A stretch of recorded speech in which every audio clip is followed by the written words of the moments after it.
My name is Jules Michael and I'm an artist living here locally to Borris.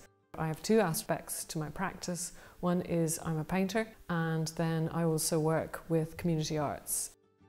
For my aspect of the Borris Lace Exchange, I've teased out the different elements to Borris Lace and I'm using those as a means to connect with different groups in the surrounding community to Borris by the lace makers coming in as a group to meet the men's shed. To have a look at the original house samples seems to be a very natural foundation stone to the project. It's beautiful to be here with the old traditional patterns, and then behind the patterns again are some of the original designs. It's just interesting to see the progression of how you go from a design to lace.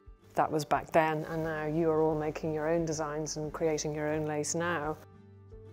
So it's by working together in this project, we'll just see what comes out, and it's another way of making Borris lace in different ways. It's a very natural opportunity for people to meet each other and the lace makers to share knowledge. Bridget and myself were in the original group and just, I suppose, to hone the skills that we had learned. We've held exhibitions and I think we have lots of people in the group now able to teach the skills. It's just a very exciting group to belong to.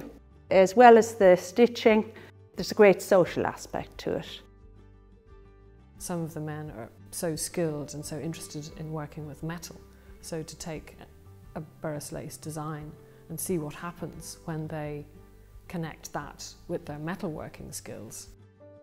If we're going to start on the bench, the starting point is the wood, so we can't do anything until we have that. Okay, good, that's great.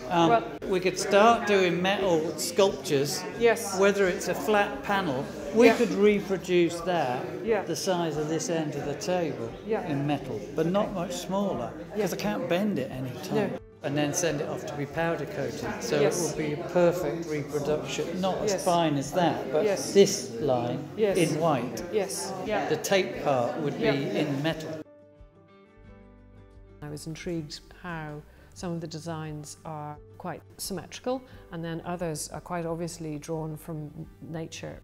That appears in the lace. Like there's a beautiful pattern that's based on fern, there's shamrock, there's flowers, leaves, oak leaves from Borris woods. That's an oak leaf. So you can see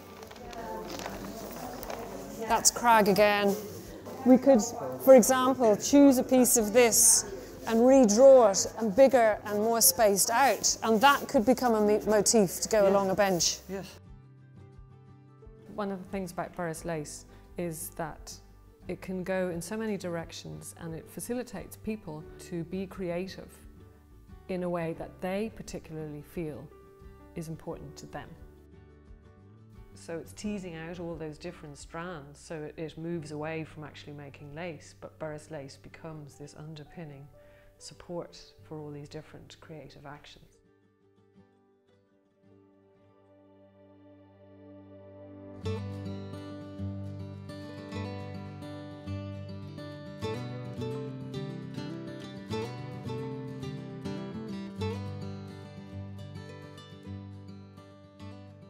My name is Ali Nolan. I am an artist from Carlow.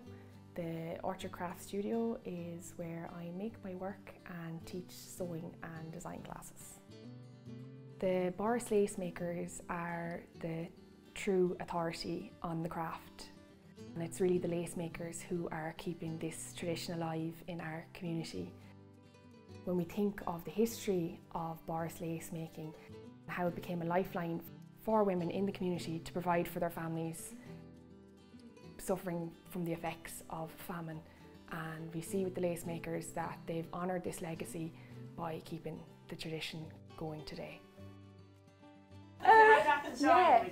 Would we be doing our lace stitching in it? Oh, that was another thing that we suggested, that we might down maybe the centre piece that we put a row of traditional lace. We need to see when everyone has their designs done, what works. Like it might be that like it's too fussy. That's what I'm saying. Like it's a team effort.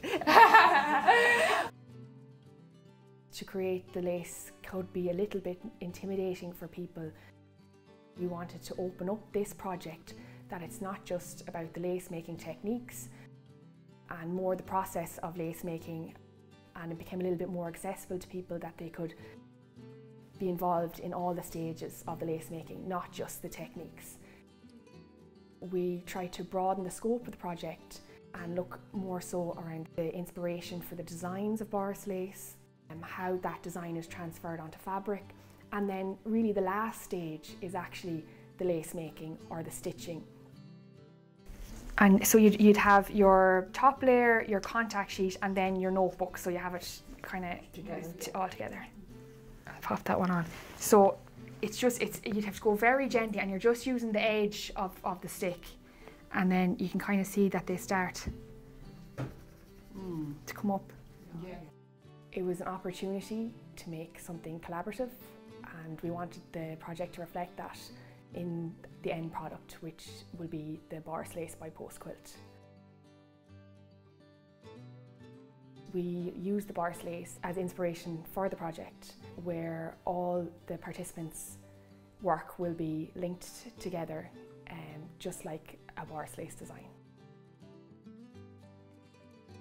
It was also an opportunity to partner with Matera in Italy, who are, like Carlo, an EU Craft Hub member, and also have a strong tradition of lace in their town. So we saw the similarities between the two towns and a way to share knowledge and techniques relating to lace making through lace making exchange.